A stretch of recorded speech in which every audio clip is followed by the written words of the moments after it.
कक्षा 12वीं राजनीति विज्ञान के सभी विद्यार्थियों को मेरा नमस्कार। मेरे चैनल अशोक कुमार नरवर में आपका फिर से स्वागत है, पुनः स्वागत है।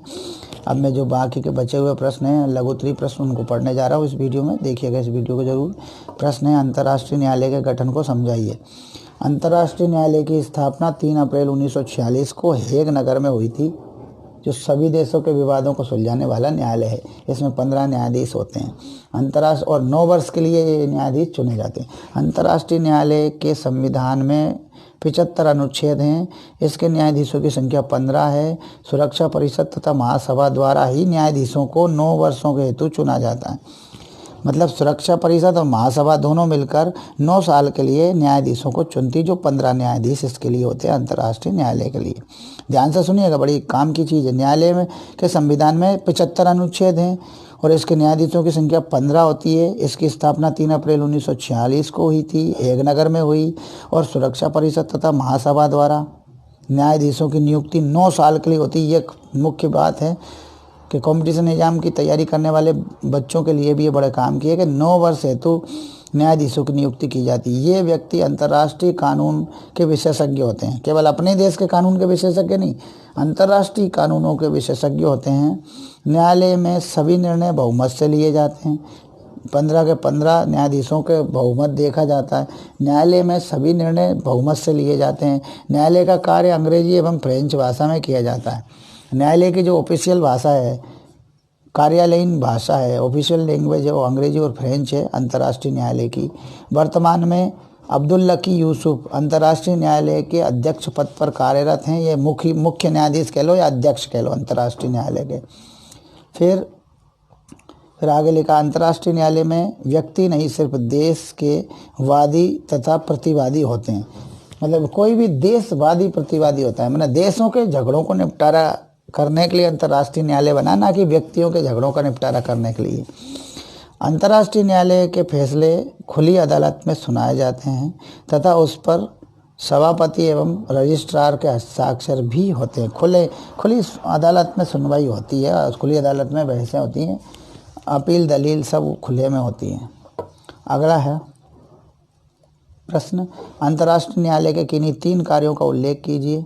अंतर्राष्ट्रीय न्यायालय के प्रमुख 3 कार्य निम्न प्रकार हैं। परामर्श संबंधी क्षेत्राधिकार अंतर्राष्ट्रीय न्यायालय, महासभा, सुरक्षा परिषद तथा अन्य मान्यता प्राप्त संस्थाओं द्वारा, एक तो महासभा द्वारा और सुरक्षा परिषद द्वारा तथा अन्य मान्यता प्राप्त संस्थाओं द्वारा सौंपे गए प्रश्नों पर अपना परामर्श देने का काम करता है। कौन? अंतर्राष्ट्रीय न्यायालय।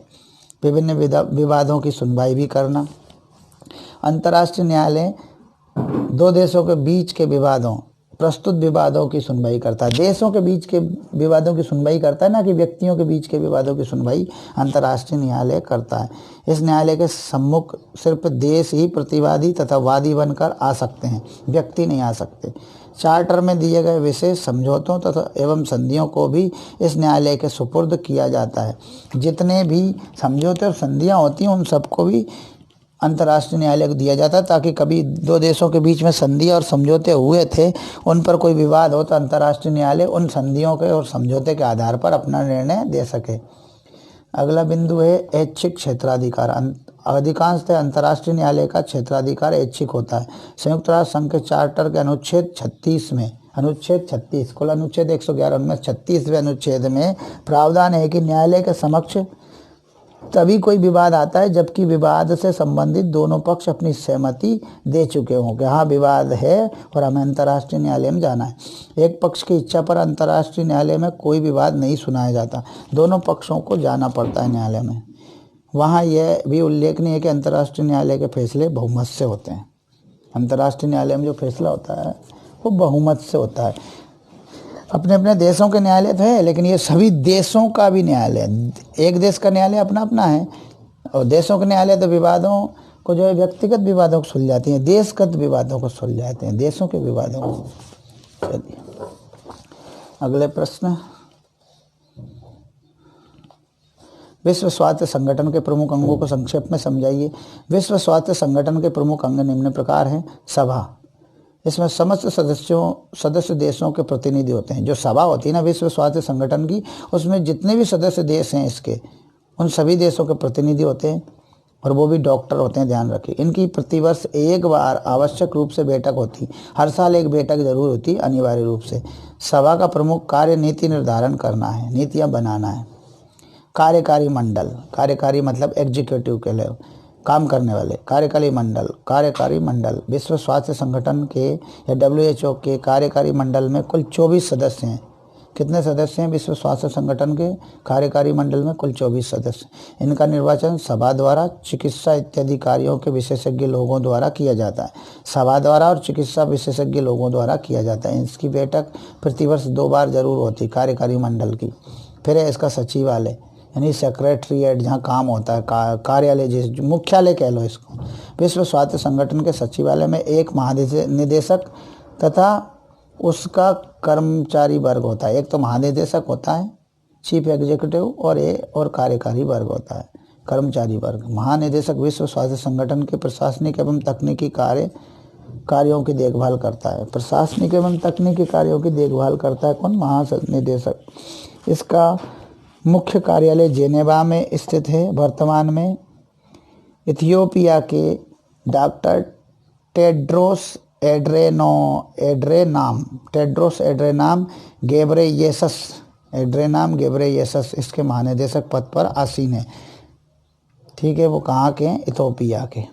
और जो चीन के प्रभाव में आकर कोरोना की बारे में चीन के कहने पर उन्होंने बहुत देर से बताया, और बताया कोई ज़्यादा नुकसान नहीं पहुंचा था। बहुत बड़ी दिक्कत खड़ी कर दी थी उसने कोरोना के समय।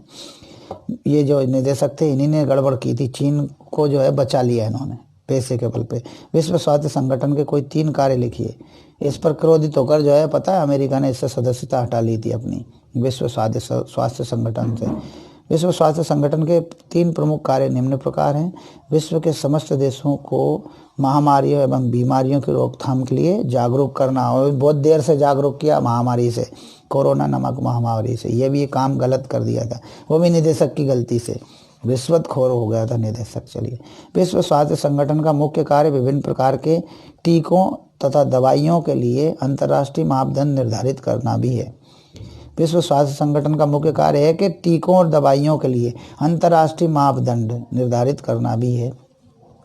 तीसरा कार्य अन्य यह संगठन रोगों का निदान ही नहीं करता, यह संगठन रोगों का ही निदान नहीं करता, अपितु इसका प्रमुख ध्येय व्यक्ति के संपूर्ण शारीरिक, मानसिक तथा सामाजिक कल्याण को प्रोत्साहन देना भी है। कोई भी व्यक्ति हो विश्व का, उसके शारीरिक, मानसिक और सामाजिक कल्याण को प्रोत्साहन भी देता है कौन? विश्व स्वास्थ्य संगठन। तो ये इसके कार्य हो गए। अब आगे आता है संयुक्त राष्ट्र शैक्षिक, वैज्ञानिक एवं सांस्कृतिक संगठन, जिसको यूनेस्को संगठन कहा जाता है। इसको संक्षेप में बताइए, यूनेस्को को संक्षेप में बताइए। यूनेस्को संगठन निम्नलिखित 3 अंगों से मिलकर बना है। यूनेस्को संगठन 3 अंगों से मिलकर बना है। कौन कौन से? पहला है सामान्य सम्मेलन यानी जनरल असेंबली। इसमें प्रत्येक देश का एक प्रतिनिधि होता है। इसका अधिवेशन 2 वर्ष की समयावधि में एक बार होता है। 2 साल में एक बार अधिवेशन होता है, एक बार इकट्ठे होते हैं सब सामान्य सम्मेलन में। इसमें यूनेस्को की नीतियों एवं कार्यक्रमों का निर्धारण किया जाता है। यूनेस्को की नीतियां बनाई जाती है, कार्यक्रम बनाए जाते हैं। 4 नवंबर 1946 को स्थापित यूनेस्को की वर्तमान सदस्य संख्या 195 है। कार्यवाहक बोर्ड, जैसे उसका कार्यकारी मंडल था वैसे यहाँ है कार्यकारी मंडल या कार्यवाहक बोर्ड। किसका? ये यूनेस्को का बोर्ड है। इसके सदस्य सम्मेलन द्वारा निर्वाचित किए जाते हैं। वर्तमान में इसके सदस्यों की संख्या 30 है कार्यवाहक मंडल की। और उसकी कितनी थी? विश्व स्वास्थ्य संगठन के सदस्यों के कार्यकारी मंडल की संख्या 24 है, इसमें 30 है यूनेस्को में। इसका कार्य 2 बार बैठ के करना, साल में 2 बार बैठ के करना, संस्था कार्यक्रम को कार्यान्वित करना। एक और आता है इसका सचिवालय। सचिवालय सबके सेक्रेटरीट। इसका अध्यक्ष महानिदेशक होता है। सचिवालय में जो होता है, सचिवालय 6 सचिवालय के 6 भाग हैं। शिक्षा, सामाजिक विज्ञान, प्राकृतिक विज्ञान, सांस्कृतिक कार्य, प्रचार साधन और प्राविधिक सहायता में विभक्त हैं। इसे विशेषज्ञों का आधार भी कहा जाता है। किसे? सचिवालय को। इसमें लगभग 1000 कर्मचारी हैं। इसका प्रमुख कार्यालय पेरिस में है। वर्तमान में यूनेस्को की महानिदेशक ऑड्रे एजुले हैं, जो फ्रांस की हैं। अब आता है यूनेस्को के कार्यक्रमों को लिखिए। यूनेस्को के कार्यक्रम। यूनेस्को के प्रमुख कार्यक्रम निम्नवत है: सुरक्षा साक्षरता आंदोलन, साक्षरता को बढ़ावा देना, संयुक्त राष्ट्र संघ तथा मानवीय अधिकारों के संबंध में शिक्षण कराना, अनिवार्य शिक्षा तथा शिक्षा मानदंडों को ऊपर उठाना, वैज्ञानिक तथा शिक्षा संबंधी विशेषज्ञों को एकत्रित करना। 2 कार्य और बचे: वैज्ञानिकों, कलाकारों तथा शिक्षकों के कार्यों को एक किया जाना तथा अंतर्राष्ट्रीय सद्भावना हेतु उत्तम परिस्थितियां उत्पन्न करना। 6 कार्य बताएं। यूनेस्को की प्रमुख कमजोरियां बताइए। यूनेस्को की कमियों को संक्षेप में बताइए। या कमियां बताना या कमजोरियां। अत्यधिक उच्च आदर्श। यूनेस्को की प्रस्तावना में मानव मस्तिष्क में शक्ति के सुरक्षा गढ़ बनाने की उच्च आदर्श व्यक्त किया गया है। मतलब मानव मस्तिष्क में शक्ति और सुरक्षा का गढ़ बनाना, यानी एक उच्च आदर्श बताया, जो कि पूर्ण रूपेण अव्यवहारिक कल्पना है। अस्पष्ट संविधान। यूनेस्को के संविधान में इसका उद्देश्य अंतर्राष्ट्रीय शांति तथा मानव जाति का सामान्य कल्याण बनाया गया है। इस प्रकार एक के सामान्य उद्देश्यों के बदले उन्हें विशिष्ट उद्देश्यों की उपमा दी जानी चाहिए। फिर सदस्य देशों में से पर्याप्त सहयोग प्राप्त ना होना। सिर्फ कुछ ही देशों ने यूनेस्को द्वारा किए गए अंतर्राष्ट्रीय समझौतों का समर्थन किया है, बाकी नहीं किया। आर्थिक स्रोतों की कमी। यूनेस्को के पास आय और साधनों की कमी है, अभाव है। अनुशासनात्मक संस्था। यूनेस्को एक अनुशासनात्मक संस्था है। इसके कार्यक्रम सदस्य देशों के अनुरोध तथा उनके सहयोग से चलाए जाते हैं। तो इस तरह से ये सारे प्रश्न थे। अब हम दीर्घोत्तरीय प्रश्न ले लेते हैं। दीर्घोत्तरीय प्रश्नों में पहला प्रश्न आता है, संयुक्त राष्ट्र संघ के प्रमुख अंगों का वर्णन कीजिए। तो सारे अंगों का 6 अंग हैं, उसके सारे अंगों का वर्णन हमें करना है। तो पहला अंग है संयुक्त राष्ट्र संघ का अंग महासभा। संयुक्त राष्ट्र संघ की सर्वोच्च प्रतिनिधि संस्था है महासभा। संयुक्त राष्ट्र संघ के प्रत्येक सदस्य इसका सदस्य होता है। संयुक्त राष्ट्र संघ का जो सदस्य होता है वो प्रत्येक सदस्य इस महासभा का सदस्य होता है। जितने भी देश सदस्य हैं वो सभी महासभा के सदस्य हैं। प्रतिवर्ष इसका एक अधिवेशन अवश्य होता है। अधिवेशन होता है ना, आवश्यक होने पर विशेष अधिवेशन भी हो सकते हैं। नए सदस्यों को सदस्यता देना, मैंने नए मेंबर को मेंबर बनाना, या सुरक्षा परिषद के अस्थायी सदस्यों का चयन करना। सुरक्षा परिषद के अस्थायी सदस्यों का चयन करना भी यही करती है। नए सदस्यों को सदस्यता देना भी यही महासभा करती है। संयुक्त राष्ट्र संघ के महासचिव की नियुक्ति तथा बजट पारित करने का काम भी यही महासभा करती है। वर्तमान में संयुक्त राष्ट्र संघ के सदस्य देशों की संख्या 193 है ना। नाइजीरिया के तिजानी मोहम्मद बांडे संयुक्त राष्ट्र महासभा के वर्तमान में अध्यक्ष हैं। नाइजीरिया के तिजानी मोहम्मद बांडे ये संयुक्त राष्ट्र महासभा के अध्यक्ष हैं, महासचिव नहीं हैं, अध्यक्ष हैं। फिर सुरक्षा परिषद दूसरा अंग इसका संयुक्त राष्ट्र संघ का। इसे संयुक्त राष्ट्र संघ की कार्यकारिणी कहा जाता है। यही है असली कार्यकारिणी। महासभा में सभी, और महासभा के 193 सदस्यों में से ही 15 चुने गए, जिनमें से 5 तो स्थायी हैं और 10 अस्थायी, तो जो 2-2 साल में बदलते रहते हैं। उन्हीं में से मिला के 15 सदस्यों की ये सुरक्षा परिषद बनती है, जिसमें 5 तो पक्के स्थायी हैं, उनको तो बदला ही नहीं जा सकता, ना वो बदलते। संयुक्त राज्य America, great Britain, England, France, रूस, चीन इसके स्थायी सदस्य हैं। इसके अलावा इसमें 10 अस्थायी सदस्य होते हैं, जिनका निर्वाचन महासभा प्रति 2 वर्ष के बाद करती है। इसका प्रमुख कार्य विश्व में शांति की स्थापना करके उसे बनाए रखना, शांति की स्थापना करना और उसे बनाए रखना भी है। तीसरा जो अंग है वो है आर्थिक एवं सामाजिक परिषद। इसका संगठन महासभा द्वारा ही किया जाता है। महासभा ने सुरक्षा परिषद को बनाया, महासभा ने आर्थिक एवं सामाजिक परिषद को बनाती है। महासभा द्वारा निर्वाचित सदस्यों से होता है। यह विश्व में सामाजिक एवं आर्थिक कल्याण के कार्य करती है। कौन? आर्थिक सामाजिक परिषद दुनिया में आर्थिक और सामाजिक कल्याण के काम करती है, आर्थिक कल्याण के और सामाजिक कल्याण के। फिर आया न्यास परिषद। यह परिषद उन देशों के प्रबंधन की देखभाल के लिए गठित की जाती है। न्यास परिषद क्या करती है? एक तरह से उन देशों को गोद लेती है, एक तरह से उनकी देखभाल करती है, केयर टेकर बनती है, इसलिए इसको न्यास परिषद कहा। उन देशों के प्रबंधन की देखभाल करती है जिन्हें द्वितीय विश्व युद्ध के पश्चात औपनिवेशिक देशों से मुक्ति मिली। यानी जो देश पहले गुलाम थे वो आज़ाद हुए तो उनकी देखभाल के लिए बनी थी ये, लेकिन जो स्वयं अपना शासन चलाने में सक्षम नहीं थे उनके लिए ये बनी थी। चलिए आगे। अंतर्राष्ट्रीय न्यायालय यह विश्व के देशों के बीच विवादों के निर्णय अंतर्राष्ट्रीय कानूनों के अनुसार करता है। इसके न्यायाधीशों की नियुक्ति महासभा द्वारा की जाती है और इसमें सुरक्षा परिषद भी भाग लेती है न्यायाधीशों की नियुक्ति में। और कुल न्यायाधीश इसके जो होते हैं 15 होते हैं और इनका कार्यकाल 9 वर्ष का होता है। इसका मुख्यालय हेग में है।